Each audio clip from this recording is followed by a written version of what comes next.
The world is not silent, though silence is all it deserves. In the brittle morning, when light falls unearned through the curtain, a question descends like ash. What, in all your striving, has ever truly been gained? Before the machinery of ambition awakens, before the day takes you as its hostage, there is a moment frail, unadorned, where the will has not yet reasserted its dominion, and you can almost see the emptiness yawning beneath the surface of every plan, every hope, every supposed necessity. You wake, not by choice, but by compulsion, drawn upward by the restless itch of desire, by the longing that has no home, only motion. You open your eyes to the old, unyielding truth.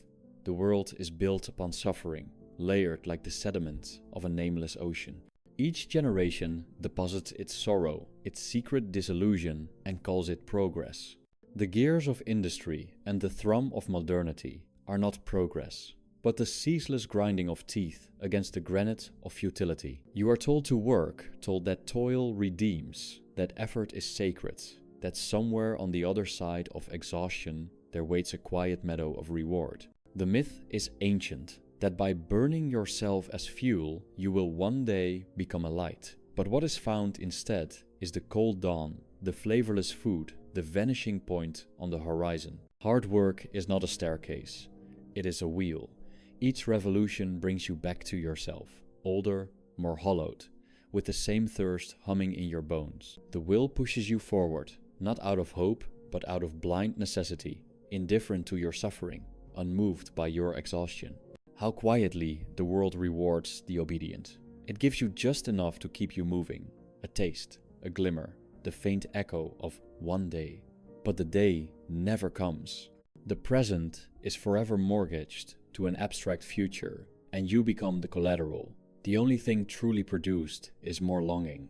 To suffer is to live, and to live is to want. The child cries out for the breast, the adult for meaning, the old man for rest, each, in their way, a servant of the will. There is no plateau of satisfaction, no final quenching.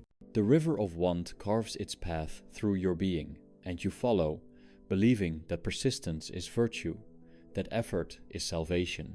Society teaches you to treat yourself as a project, a collection of potentialities to be maximized. You become the manager of your own exploitation. The enemy is never the system, but your own supposed laziness, your insufficient optimization.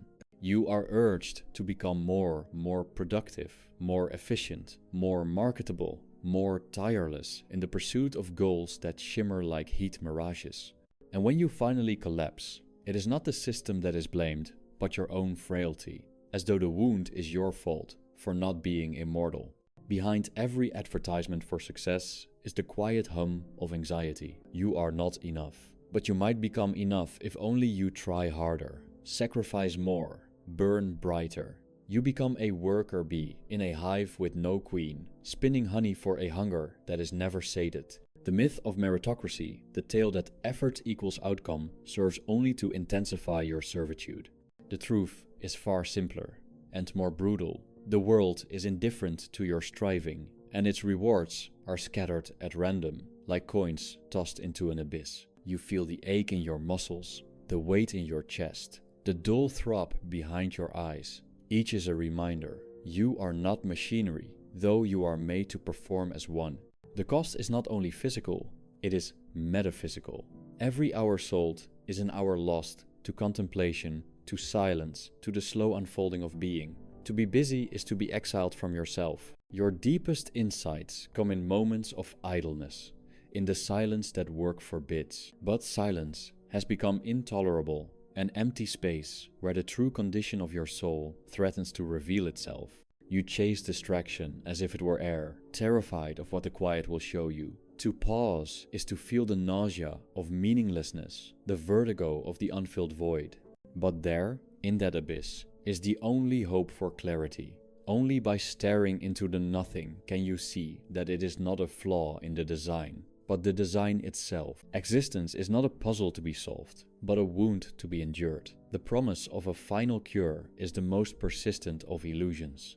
Modernity offers its own forms of anesthesia: screens, noise, busyness, self-improvement. Each promises to dull the ache, to fill the cavity of want, but each is a substitute for the thing most feared, unmediated awareness. You become a connoisseur of distraction, cultivating tastes in pleasures that never satisfy. The result is not happiness, but a refined kind of emptiness, a hunger that knows itself, but cannot be appeased.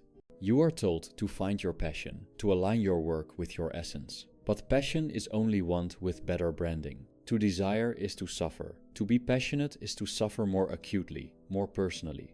The dream of meaningful work is the ultimate seduction. It transforms the prison of necessity into a sanctuary of self-expression. But the chains remain, hidden in velvet. You pour your essence into tasks that cannot love you back, into systems that devour what you give and demand ever more. The more you give, the less you remain. Ambition is praised as virtue, but its logic is circular. The more you achieve, the more you need to achieve. The taste of victory is always followed by the bitterness of its own impermanence. You win, only to discover that the victory was hollow and that the will has already invented a new object for its hunger. The game is endless, and its only rule is exhaustion. In the eyes of others, you see the same quiet desperation. They smile, they perform, they labor under the same illusions. Society is a masquerade of achievement, each face painted with the mask of purpose. But beneath the surface, the same question haunts every heart. Is this all there is? Work is not merely a means to live. It becomes the meaning itself, the reason for rising, the measure of worth. You become what you do, and what you do, most often, is endure. The endless cycle of effort and depletion, until the days blur into each other, and you forget why you began. You are told that your suffering is investment, that pain is a currency that will one day yield its return. But the market is rigged, and the reward is an ever-receding horizon. Love, too, becomes labor, a negotiation of needs, an exchange of favors, a contract of expectations. Even the heart, which once beat for itself, is conscripted into the service of the will. Every relationship is haunted by the fear of insufficiency, by the need to earn affection, to prove deserving. Intimacy becomes a transaction, and loneliness the residue of failed bargains. You walk the city at night, and the lights in the windows flicker with 1,000 silent stories. Each apartment is a stage, each occupant an actor repeating lines written long ago. The scripts differ in detail, but not in substance. Survive, acquire, ascend, repeat. The rituals of consumption and distraction, the desperate clutching at moments of reprieve, the silent agreement never to speak of the ache that binds you all. To speak of suffering is to violate a taboo. The world prefers optimism, the polite fiction that everything is improving, that happiness is inevitable if only you follow the correct formula. The truth is less palatable. Suffering is not a problem to be solved, but the fundamental fact from which all else proceeds. You do not suffer because you have failed, you suffer because you exist. Nature, indifferent and blind, offers no comfort. The animal world is a theater of necessity, each creature driven by hunger, fear, and reproduction. The human is not exempt, only more conscious, more capable of inventing stories to explain the pain. Religion, philosophy, and culture are opiates' sophisticated ways of anesthetizing the wound, of transforming the absurd into the sacred. But the pain persists, beneath the ritual, beneath the story. You pray, but the silence is unbroken. You search for meaning, but meaning is only the will's reflection in the water, beautiful, unreachable, endlessly receding. You witness the parade of human effort empires built, inventions unleashed, monuments erected. Each is an attempt to outlast suffering, to inscribe the self upon the indifferent world. But time is the great eraser. All that is achieved is unmade. All that is loved is lost.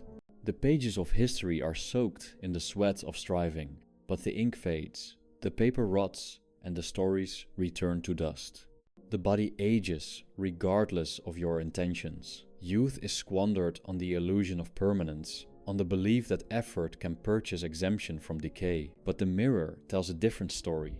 Every day is a slow undoing. Every achievement, another step toward oblivion. You cannot outwork mortality. The will pretends otherwise, whispering of legacy, of impact, of immortality by proxy. but the future does not remember. Even the greatest are footnotes, their names recited without comprehension, their struggles reduced to anecdotes. All the world's effort, all the machinery of civilization, is a restless attempt to distract from the fact of death. You labor, you acquire, you celebrate, because the alternative is to sit in silence with the knowledge that all is temporary, all is perishable. The harder you work, the more elaborate your distractions, the further you drift from yourself. But the silence waits, patient and unchanging. It does not envy your achievements, nor mourn your losses. It is the only permanence, the only ground that does not shift. You are taught to be resilient, to endure hardship as a means to an end. But the end is always elsewhere, always contingent, always dissolving upon arrival. You wait for relief, for respite, for the moment when effort finally justifies itself. But the waiting is endless. The arrival is a mirage. You become a specialist in anticipation, an expert in deferral. The present is a holding cell, the future a rumor. Freedom, as the world defines it, is the freedom to choose your chains. You select your burdens, your battles, your ambitions, but the will remains the master, indifferent to your preferences. You do not possess your desires, they possess you. The momentary pleasure of choice is quickly replaced by the tyranny of necessity. The culture of achievement promises transcendence. If only you work hard enough, if only you sacrifice sufficiently, you will ascend. But the mountain is made of shifting sand, and every summit reveals another peak, higher and further away. You climb not toward liberation, but toward exhaustion. The view from the top is the same as from the bottom, the endless landscape of want, stretching into the dusk.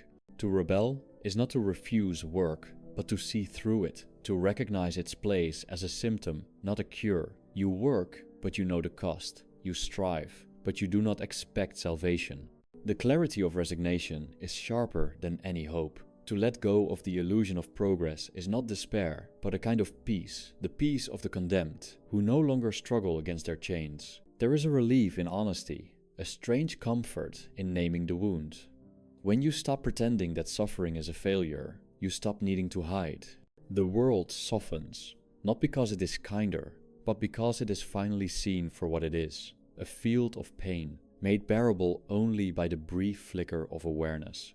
Beauty exists, but it is not the reward of effort. It is a byproduct, an accident light falling on ruined stone, the silence after a storm, the breath that follows weeping. You cannot earn it, you can only notice it in the intervals between striving. The most beautiful moments are those when the will is quiet, when you do not seek, when you simply are. You fear wasting your life, but it is the fever of striving that wastes it. In the rush to become, you forget to be. The present is sacrificed for an imagined future, the self for an imagined ideal. But the future does not arrive, and the ideal dissolves upon approach. The only thing wasted is the awareness of this moment, the strange, unbearable fact of being alive. In the quiet, you sense the futility of comparison. Others seem to move with purpose, to achieve, to conquer, but their triumphs are as fleeting as your failures. Each life is a private sorrow, a unique choreography of desire and disappointment. The metrics by which you measure yourself are arbitrary, invented by the same restless will that keeps you moving. There is no final accounting, no cosmic scorecard, only the relentless unfolding of time, indifferent and endless. You look for meaning in your suffering, for a reason behind the pain, but pain is not a message, it is a fact. The need for meaning is itself another form of wanting, another demand placed upon the world. When meaning is absent, you invent it. Dress the void in symbols and stories. But the void remains, untouched by your narratives, immune to your explanations. To exist is to endure contradiction. You seek happiness, but the seeking itself guarantees unhappiness. You long for connection, but your very longing estranges you. You work to escape suffering, but the work intensifies it. The closer you come to your goals, the more acutely you feel their insufficiency. Even rest becomes a chore, a task to be optimized. The culture of hustle colonizes leisure, transforming every moment into an opportunity for improvement. You are told to rest so that you can work harder, to recover as preparation for renewed striving. There is no sanctuary, no true respite. Every shelter is provisional, every comfort conditional. The self is a phantom, a bundle of wants and fears, memories and projections. You spend your life defending its borders, asserting its reality, protecting its interests. But in the stillness, you see that the self is only a knot in the stream, a brief eddy in the current of existence. The will invents the self so that it can suffer more acutely, more personally. To detach from the self is not to disappear, but to see through the game. You grow weary, not from the world, but from the endless war within yourself, the ceaseless conflict between what is and what should be. The will is never satisfied, never sated. It promises relief, but delivers only new cravings. To live is to be caught in the teeth of this machinery, to be ground down by the collision of hope and reality. You dream of escape, of a place beyond suffering, beyond want. But every paradise is built on the same ground. Every utopia inherits the old wound. The garden is already lost, the exile perpetual. There is no return, only a deeper descent into what is. The seasons turn, indifferent to your desires. The world does not care whether you succeed or fail, whether you are happy or broken. The sun rises, the rain falls, the years slip away. You are a guest in a house you did not build, a visitor whose presence will not be remembered. There is no moral to this story, no lesson to be learned. The only wisdom is to see clearly, to stand in the cold light of truth and not turn away. Suffering is not a detour, it is the road itself. The will is not an enemy to be conquered, but a force to be understood. To live without illusion is to live without hope, but also without fear. In the end, all that remains is the awareness itself, the silent witness, untouched by striving or despair. The world burns, but the witness remains. You do not achieve peace by conquering suffering, but by ceasing to demand that suffering be otherwise. The will thrashes, but the witness is unmoved. The most dangerous thing you do is not to fail, not to err, but to work hard for illusions. To pour your life into the manufacture of longing, to mistake the machinery of suffering for the architecture of meaning. The cost is not only exhaustion, but the slow erasure of self-awareness, the quiet forfeiture of the only freedom that matters, the freedom to see, to know, to be. When the candle burns down and the room returns to darkness, nothing is lost that was ever truly yours. The will quiets, the striving ceases, the world dissolves into silence. There, at last, you find not victory, but clarity. The clarity that suffering is not the enemy, but the shadow that proves the light was ever there at all. And then, like a name whispered into wind, even the hunger for clarity fades. The night remains, vast and indifferent, and you dissolve into it, unafraid, unfinished, unbound. There is a silence beneath suffering, a depth that words cannot reach, where the movements of hope and despair fall away. Here, in this dim solitude, the will is stripped of its disguises and stands exposed a ceaseless longing, both architect and prisoner of its own labyrinth. Each sorrow, each disappointment, reveals another corridor, another echo in the endless architecture of desire. The world is shaped by absence, not presence. It is want that sculpts existence, hollowing out the spaces where longing resounds. To witness the suffering of others is to sense the common wound. You see it in the hurried footsteps of strangers, the nervous laughter at the margins of conversation, the quiet fatigue in every gesture. Everyone is carrying their portion of sorrow, each pretending, each performing the part assigned by necessity. The culture demands optimism, a refusal to look directly at the wound. But beneath the painted mask, grief blooms in silence. There is no solidarity here, only the shared loneliness of beings compelled to pretend that they are not lost. Illusion is not a failure of perception, but a condition of living. The world offers its mirages freely, not out of malice, but from the nature of consciousness itself. You believe you are pursuing fulfillment, but each object of desire, once reached, reveals only its own emptiness. The pleasure of attainment is as brief as the shadow at dusk, vanishing before it is named. Every goal achieved gives birth to new craving. Every comfort reveals itself as a prelude to loss. The will delights in movement, not arrival, and punishes stillness with the sharpness of want. Detachment is not indifference, but the slow relinquishing of illusion. To detach is to withdraw the investment of hope from things that cannot yield it.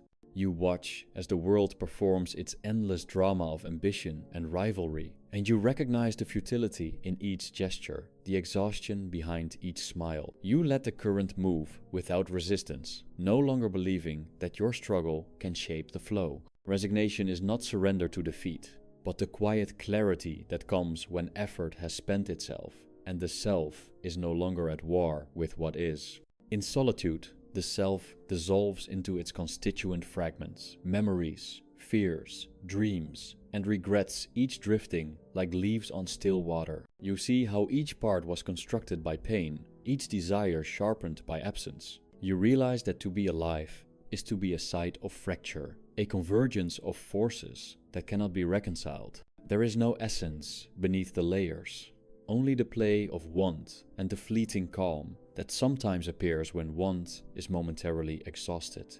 Time itself is a machinery of loss. Each moment passes, not as an opportunity, but as a subtraction. The past is inaccessible, the future an empty shape, and the present dissolves the instant it is touched. You become aware that all you possess is the act of witnessing, the bare fact of consciousness, observing itself as it endures. Memory is a graveyard of vanished pleasures, a monument to the impossibility of return. The more you cling to what was, the deeper the wound of absence.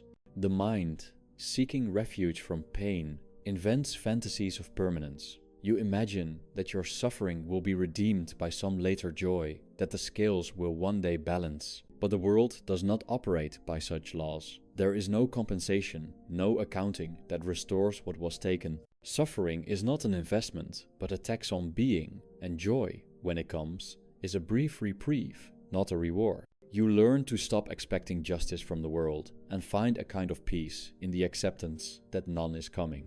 Ambition is the cruelest illusion, for it seduces the will with the prospect of transcendence while deepening its bondage. Every new peak climbed only expands the horizon of lack, and the vista from the summit is emptier than the climb itself. You strive not for fulfillment, but to postpone the reckoning with emptiness. The truth reveals itself in the quiet between triumphs, in the aftermath when applause fades and you are left alone with yourself. There you see the world's naked indifference and the silence that has always been waiting behind the noise. Human connection, too, is shaped by suffering. Love is born of want, sustained by the fear of isolation, and shadowed always by the certainty of loss. To love is to consent to pain, to accept the vulnerability that comes with caring for another transient being. Every closeness contains the seed of separation, every embrace the memory of future absence. The will attaches itself to others in the hope of escape from loneliness, but finds only a deeper entanglement in the suffering of all who live. You watch the seasons turn, the faces age, the stories repeat with new actors, but the same silent plot. The cycles of hope and disappointment grind on, indifferent to your private agony. The wisdom that comes with age is not triumph, but acquiescence, a softening of expectation, a recognition that the world offers nothing but itself, and that itself is both the wound and the salve. You stop demanding that life justify itself, and instead bear witness to its unfolding quietly, as the sky bears witness to the passing of clouds. What remains when ambition falters, when desire is spent? Only the gentle awareness that you are not separate from suffering, but an expression of it, a fleeting form shaped by the will and dissolved by time. There is no redemption, only the possibility of clarity, a gaze that sees without demanding, a mind that no longer believes in rescue. The world is sufficient in its emptiness, and you, for a moment, are sufficient in your quiet watching. Every breath is a letting go, a small surrender to the movement of the world. The body draws in air and releases it, a rhythm that persists regardless of your intentions. You are carried by forces you cannot control, animated by a will that is not yours. In rare moments, the illusion of agency slips away, and you glimpse the truth. You are not the master, but the witness, not the sculptor, but the clay. There is no glory in resignation, only the pale light of understanding. You do not celebrate the collapse of illusion, nor mourn it. The world continues, indifferent, and you continue within it, breathing, watching, enduring. The pain does not disappear, but it is no longer an enemy. It becomes a feature of the landscape, a shadow that softens the brightness of the day. In the end, detachment is a quieting, not a conquest. You let the world be as it is, and in doing so, you let yourself be as you are, imperfect, incomplete, yet strangely at peace, in the endless play of suffering and silence. Nothing is resolved, everything is endured, and as the candle gutters and the shadows lengthen, you find yourself dissolved in the stillness, no longer searching, no longer resisting, only present to the truth that suffering is the form through which existence becomes known. There is an hour in the night when the boundaries of self grow thin, when the clamor of thought recedes and only the pulse of existence remains. The will is quiet, spent from its long labor, and in the exhausted hush that follows, everything is revealed as fragile, passing without claim to necessity. The ache in the bones, the sorrow in the marrow, are not obstacles, but the substance of being itself. You are not apart from pain, nor above it. You are only the place where it gathers, flickers, and dissolves. What you have sought, through work, through hope, through the wearying search for meaning, withdraws from you with each exertion. The world is not conquered by effort, nor persuaded by longing. It remains mute, aloof, immense, a silent field over which the shadows of your striving pass and vanish without trace. The silence is not cruel, it simply is. The stars do not notice your prayers. The wind does not answer your longing.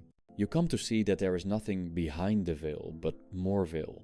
Nothing beneath the surface, but the same old want dressed in new forms. All things that burn must yield to ash. Your dreams, so feverishly pursued, are but the fuel that keeps the machinery of the will in motion. When the flame dies, there is no judgment, only the cooling of desire, the faint echo of laughter from a festival already forgotten. You are left with the cold, clear space that suffering leaves behind, a space where illusion cannot take root, and where every hope has the honesty of winter light. You learn to stand in this light, unshielded, and let it reveal what was always there. Emptiness, form, and the breathless pause between each heartbeat. The world withdraws, and you remain not as a victor, but as a witness. The pleasures you once pursued now seem strangely remote, their taste washed out by repetition.